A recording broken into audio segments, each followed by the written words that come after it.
Hello students, welcome to all about civil structural mechanics. और इसमें हम यूनिट पढ़ रहे हैं parallel and moment of inertia, जिसमें हम parallel and perpendicular axis theorems पढ़ रहे हैं। तो पैरेलल एक्सिस थ्योरम में हमने स्टेटमेंट पढ़ लिया था जिसका बेसिक फार्मूला था I is equals to I C plus M H square. जब बॉडी किसी भी एक्सिस जिसके सेंटर के अबाउट हमें मोमेंट ऑफ इनर्शिया उसका पता है और उसके पैरेलल यानी कि समानांतर एक दूसरी एक्सिस है जिसके अबाउट हमें मोमेंट ऑफ इनर्शिया फाइंड करना है, तो ऐसी कंडीशन में हम पैरेलल एक्सिस थ्योरम अप्लाई करते हैं और यहाँ से मोमेंट ऑफ इनर्शिया फाइंड करते हैं। तो I is equals to I C plus M H square, जहाँ पर सब टर्म्स ऑलरेडी क्लियर ही हैं कि I होता है मोमेंट ऑफ इनर्शिया, IC होता है moment of inertia about the centre, और M मास होता है बॉडी का और H होता है square of the distance between the two axis. Parallel axis theorem देखते हैं। डेरिवेशन इसका पैरेलल एक्सिस थ्योरम में जो डेरिवेशन था हमने कवर कर लिया था। तो बेसिकली हमें इसका answer I is equals to I C plus M H square आता है, और सिंपल एम आर स्क्वायर में हम आर की जगह आर प्लस एच रख देते हैं, तो ये फॉर्मूला यहाँ से डेवलप होता है। उसके बाद पैरेलल एक्सिस थ्योरम हमने एक रॉड के लिए देखी थी कि normal moment of inertia rod के लिए कितना होता है 1/3 ml स्क्वायर, जिसमें h डिस्टेंस कितनी है एक्सिस के बीच में, h is equals to L/2, यानी कि रॉड की जितनी लेंथ है उसका डिवाइड 2 से कर देंगे। तो यहाँ से पैरेलल एक्सिस थ्योरम के बिहाफ पे I C is equals to आता है। अब I इज इक्वल्स टू होता है I C plus M H square, तो आई सी यहाँ से आ जाएगा I minus M H square. तो I की वैल्यू 1/3 ml स्क्वायर होती है, तो यहाँ से हमने I की वैल्यू पुट कर दी minus M H square, H की वैल्यू है L/2, तो ये वैल्यू हमने यहाँ पर पुट कर दी। तो यहाँ से आई सी की वैल्यू हमारे पास आ गई है। उसके बाद नेक्स्ट हमने स्टार्ट किया था perpendicular axis theorem. Just revision के लिए देख रहे हैं कि हम क्या क्या पढ़ चुके हैं, फिर आगे का टॉपिक हम यहाँ पर कंटिन्यू करेंगे। तो परपेंडिकुलर एक्सिस थ्योरम बहुत ही बेसिक सी थ्योरम थी, जिसमें कि हमने 2 एक्सिस ली थी, ऐसी एक्सिस जिनके अबाउट बॉडी सिमेट्रिकल रह रही है। सिमेट्रिकल मतलब जैसे बॉडी की शेप राइट में है वैसी बॉडी की शेप लेफ्ट में है, जैसे बॉडी का साइज़ राइट में है वैसी बॉडी का साइज़ लेफ्ट में है। तो अगर इस टाइप से है तो हम बॉडी को सिमेट्रिकल बोल रहे हैं। जैसे ह्यूमन बॉडी को अगर हम देखें तो बिल्कुल एक वर्टिकल अगर हम लाइन खींच दें, सीधी लाइन बिल्कुल, तो हमारी बॉडी हाफ हाफ डिवाइड हो सकती है, right hand left hand equal equal. ऐसे ही हमारा फेस आधा एक साइड और आधा एक साइड, तो पूरी बॉडी हमारी हाफ हाफ में डिवाइड हो सकती है। लेकिन अगर हम एक हॉरिजॉन्टल लाइन खींचेंगे तो हाफ हाफ में डिवाइड नहीं हो रही है, क्योंकि ऊपर की बॉडी अलग है और नीचे की बॉडी अलग है। तो ऐसे ही जो बॉडी सिमेट्रिकल है किन्हीं भी 2 एक्सिस के अबाउट, तो वो जो तीसरी एक्सिस होगी उसकी अबाउट जितना भी मोमेंट ऑफ इनर्शिया बनेगा वो इक्वल हो जाएगा इन दोनों मोमेंट ऑफ इनर्शिया दोनों एक्सिस का। जैसे कि फॉर्मूला में I is equals to I A is equals to I B plus I C. तो ये हमने ये फिगर देखी थी और इस फिगर के बेसिस पे हमें समझ में आ गया था। 3 आपको यहाँ पर एक्सिस दिख रही हैं, आई ए, आई बी और आई सी। तो 3 एक्सिस में आई बी के लिए भी बॉडी सिमेट्रिकल है, जैसे राइट में पोर्शन है वैसे ही लेफ्ट में है। ऐसे ही आई सी के लिए भी सिमेट्रिकल है, जैसा लेफ्ट में है वैसे ही राइट में। और इन दोनों एक्सिस के परपेंडिकुलर लंबवत 90 डिग्री पर आई ए एक्सिस है। आई बी से भी आई ए 90 डिग्री पर है और आई सी से भी बॉडी 90 डिग्री पर है, आई ए एक्सिस। तो अब जितना भी मोमेंट ऑफ इनर्शिया आएगा एक्सिस बी के अंदर और एक्सिस सी के अंदर, उन दोनों को अगर हम ऐड कर देंगे तो हमें वैल्यू मिल जाएगी। जितना भी मोमेंट ऑफ इनर्शिया आएगा एक्सिस ए के अबाउट यानी कि आई ए। तो यहाँ से हमें बात क्लियर है, आई ए इक्वल हो जाएगा आई बी प्लस आई सी। लेकिन हम ये किस चीज़ के लिए फॉलो करते हैं? ये एग्जाम्पल सिर्फ हम फॉलो करते हैं, ये मेथड, ये थ्योरम हम अप्लाई करते हैं सिर्फ उन बॉडीज़ के लिए जो कि सिमेट्रिकल हैं। अगर बॉडी सिमेट्रिकल नहीं है तो हम परपेंडिकुलर एक्सिस थ्योरम फॉलो नहीं कर सकते हैं। फिर हमें बॉडी का सेंटर ऑफ ग्रेविटी पता करना पड़ेगा, यानी कि कहाँ उसका पूरा मास इकट्ठा होके फोर्स लगा रहा है, एक्सर्ट कहाँ पर कर रहा है फोर्स, प्रेशर कहाँ आ रहा है पूरा, और पूरा मास जो है बॉडी को इकट्ठा किस पॉइंट पर है। तो सेंटर ऑफ ग्रेविटी के बेसिस पर फिर हम मोमेंट ऑफ इनर्शिया को फाइंड करते हैं पैरेलल एक्सिस थ्योरम से, अगर बॉडी सिमेट्रिकल नहीं है। और अगर सिमेट्रिकल है तो परपेंडिकुलर थ्योरम हमारे पास ऑलरेडी अवेलेबल है ही। तो ये जो परपेंडिकुलर एक्सिस थ्योरम है ये वाइडली यूज्ड है, बहुत ही ज़्यादा यूज़ होती है काफ़ी टाइप की इंजीनियरिंग के अंदर। जैसे अभी हम डिज़ाइनिंग का मैंने आपको बताया था, जब हम डिज़ाइनिंग पढ़ेंगे तो डिज़ाइनिंग में भी ये सब चीज़ें कवर करेंगे।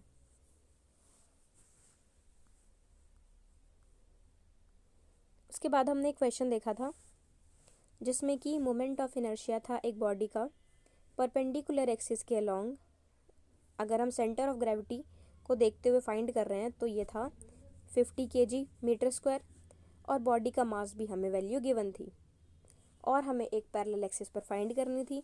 ये हमने न्यूमेरिकल सॉल्व किया था लास्ट लेक्चर में।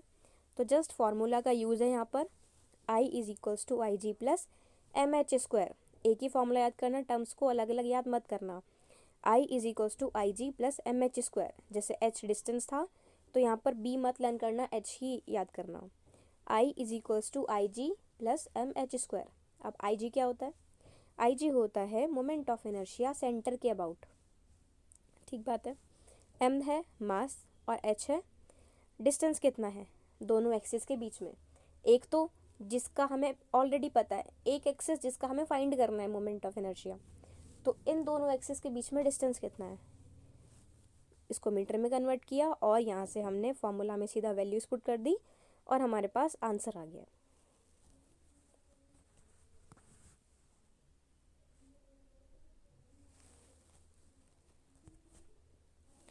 अब इसको हिंदी में कवर कर लेते हैं। तो एक हमने पढ़ा है पैरेलल एक्सिस थ्योरम, अब है हमारे पास परपेंडिकुलर एक्सिस थ्योरम। तो हिंदी में बोलेंगे इसको लंबवत धुरी प्रमेय।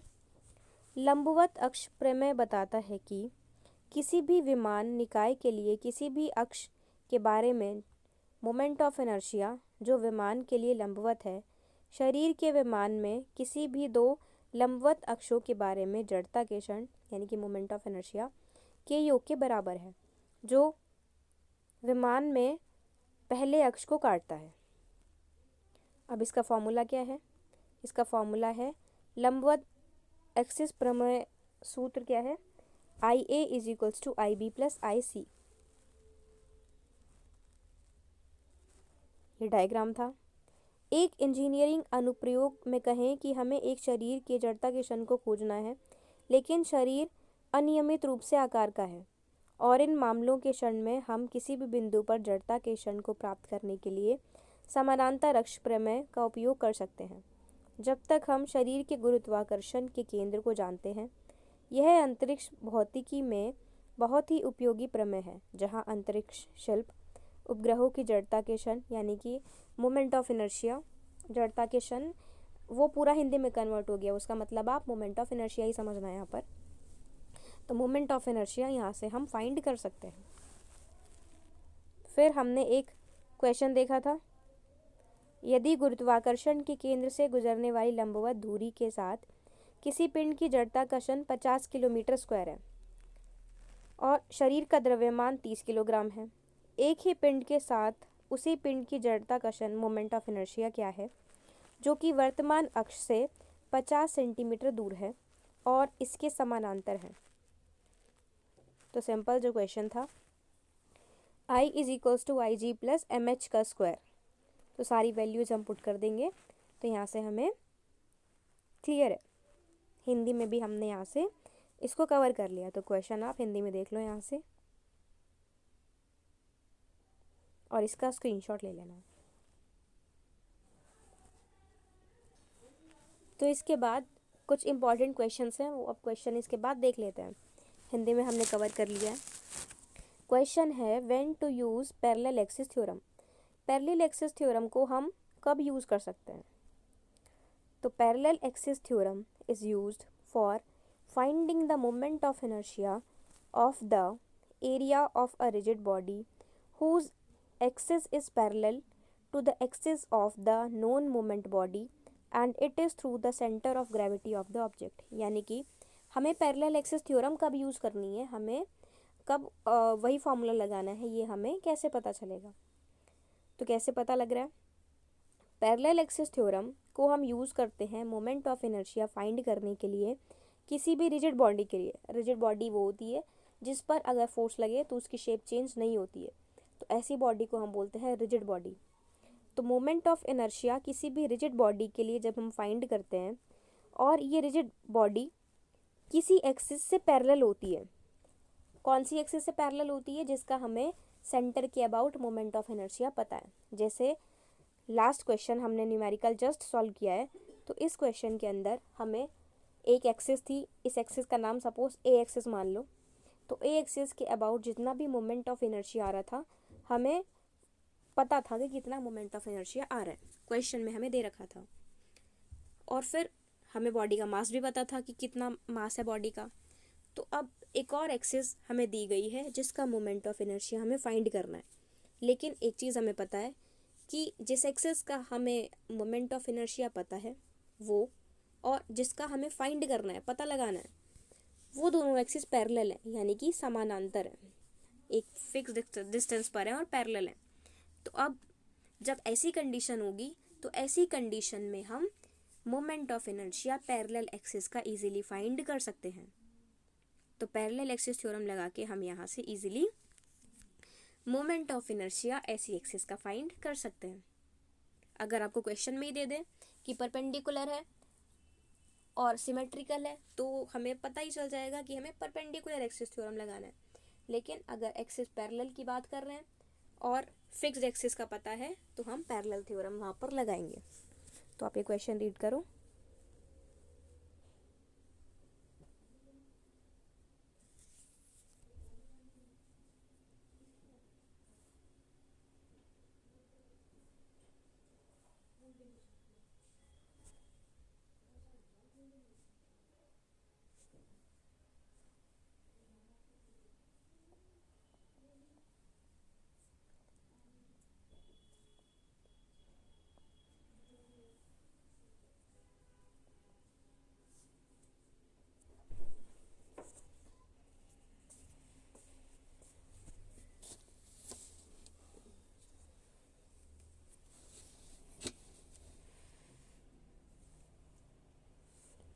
ये क्वेश्चन क्लियर है कि पैरेलल एक्सिस थ्योरम का हमें यूज़ कहाँ पर करना होता है। तो हमें यहाँ से ये पता चल गया है कि जब भी एक फिक्स्ड एक्सिस है जिसका मोमेंट ऑफ इनर्शिया हमें क्वेश्चन में पता है और उसके पैरेलल एक और एक्सिस दे देते हैं जिसका हमें फाइंड करना है, तो ऐसे क्वेश्चन में हम पैरेलल एक्सिस थ्योरम को अप्लाई करते हैं और यहाँ से वैल्यू हम फाइंड करते हैं।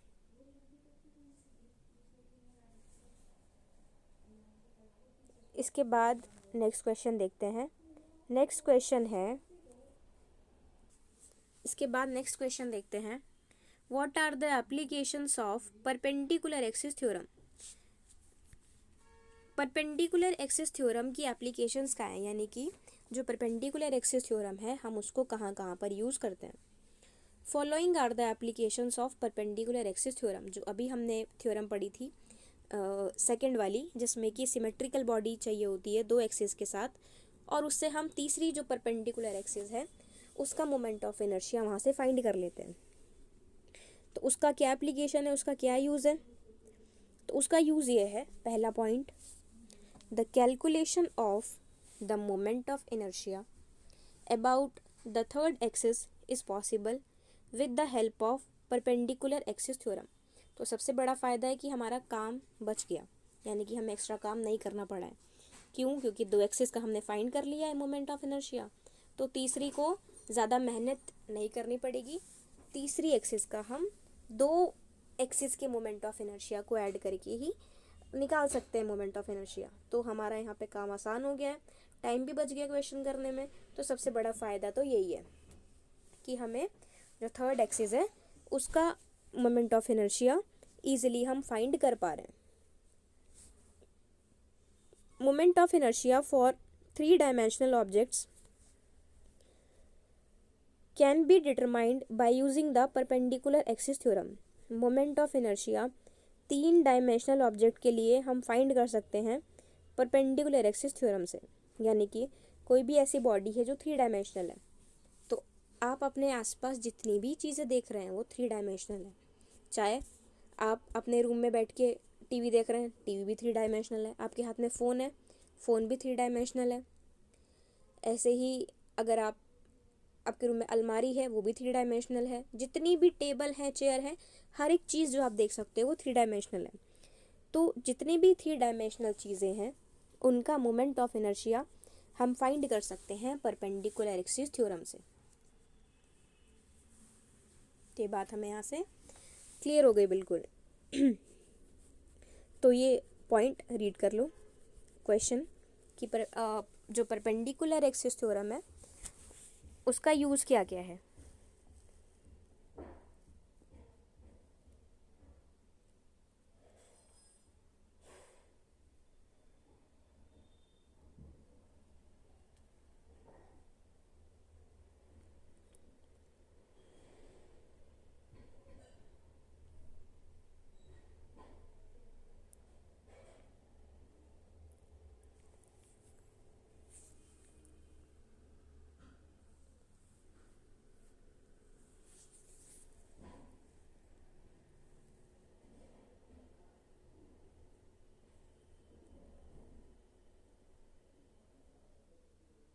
तो इसके अंदर जो 2 पॉइंट्स हैं कि परपेंडिकुलर एक्सिस थ्योरम का एप्लीकेशन क्या है वो हमने रीड किया है।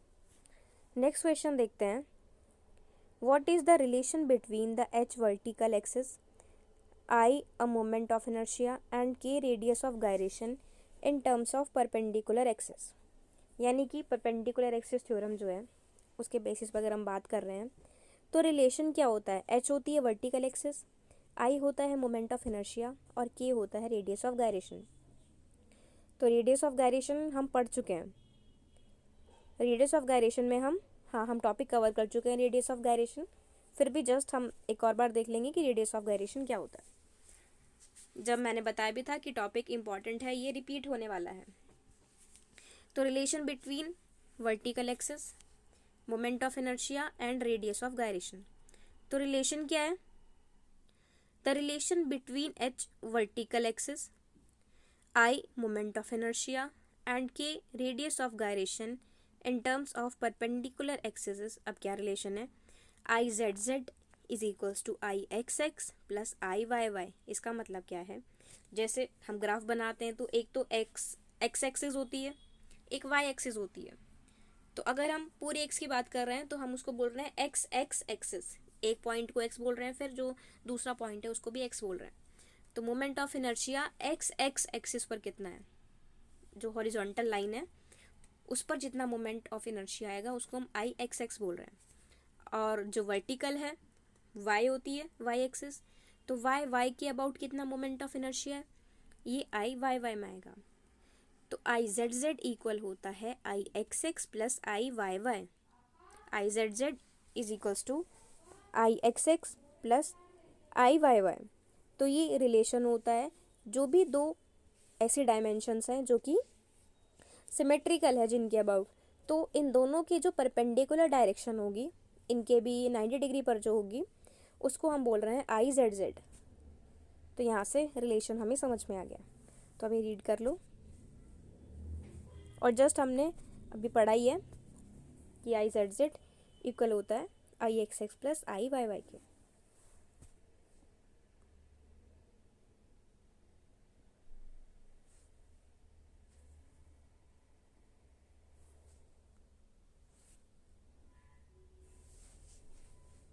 Next question. What is the relevance of distance in parallel axis theorem.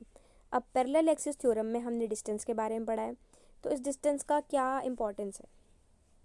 तो in parallel axis theorem two mutually perpendicular moments of inertias is used for the calculation of the area. Parallel axis theorem में हम दो mutually perpendicular moment of inertia को use करते हैं area calculate करने के लिए। This is determined by using the square of the distance from the axis of the rotation. तो आपको याद होगा I is equals to I G plus M H का स्क्वायर, हम उसमें h के स्क्वायर को भी यूज़ करते हैं। तो ये कैसे होता है, square of the distance from the axis of rotation, यानी कि जो भी डिस्टेंस है उसका हम स्क्वायर करके यूज़ कर रहे हैं। तो ये इसकी इम्पोर्टेंस है।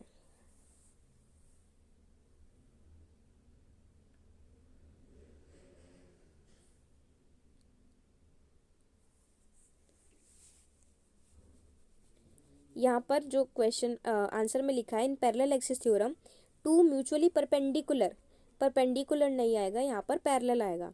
तो पैरेलल एक्सिस थ्योरम में जो दो पैरेलल एक्सिस होती है, हमने थ्योरम में ही पढ़ा है कि एक जिसका सेंटर से हमें मोमेंट ऑफ इनर्शिया पता है और दूसरा जो उसके पैरेलल है, तो परपेंडिकुलर नहीं आएगा, यहाँ पर पैरेलल आएगा।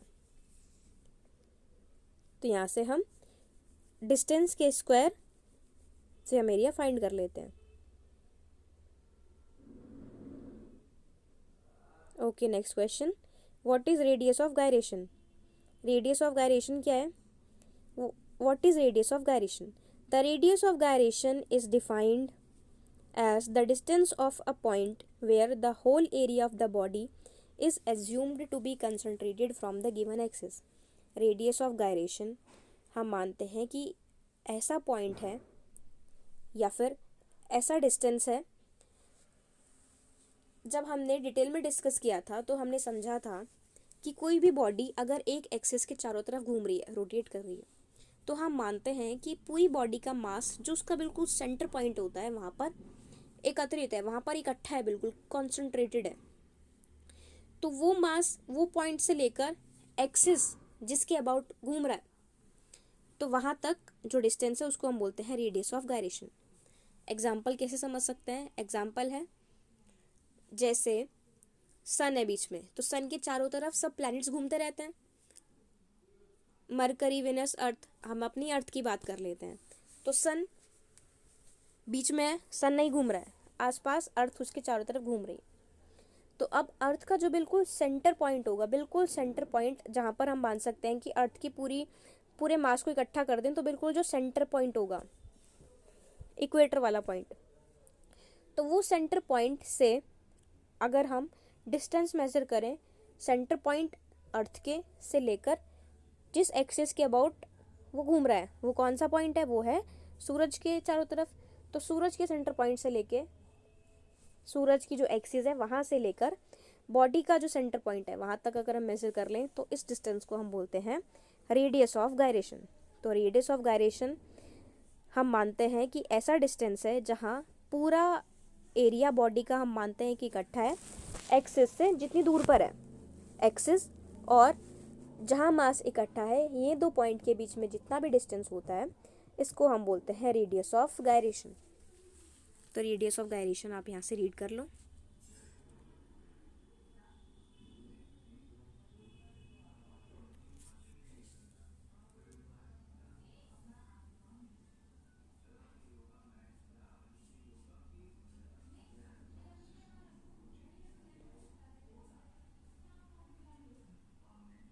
तो रेडियस ऑफ गायरेशन भी हमने यहाँ से पढ़ लिया। तो जितना भी बेसिक था पैरेलल एक्सिस थ्योरम और परपेंडिकुलर एक्सिस थ्योरम का, वो हमने यहाँ से कंप्लीट कर लिया। Okay, thank you.